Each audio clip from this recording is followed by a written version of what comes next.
أحسن الله إليكم صاحب الفضيلة. هذا السائل يقول: ما رأيكم في من يجعل الكفر المخرج من الملة بالاستحلال فقط؟ وهل صحيح أن خلاف اللجنة الدائمة مع علي الحلبي خلاف صوري؟ يتركون من الكلام هذا. مسألة الردة بينها العلماء من قبل، وفي كتب الفقه وفي كتب التوحيد مبينة. ما احنا بحاجة لإنسان جديد يأتي ويلخبط الناس في أفكاره وجهله تخرصاته. ما احنا بحاجة لأمثال هؤلاء.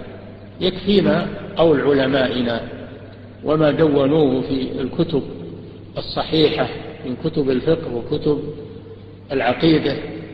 يكفينا هذا ونمشي عليه ونترك هالكتابات الجديدة والتعالم الجديد الذي شغل الشباب وشغل الناس. نعم.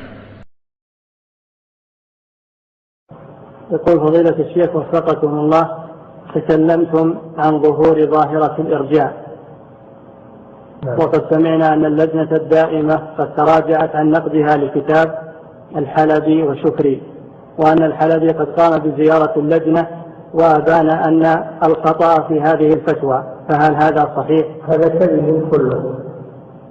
اللجنة ما تراجعت ولا تراجع إن شاء الله عن الحق وبيان الباطل، ولا زار اللجنة أحد ولو زارها ثم ماذا إذا زار.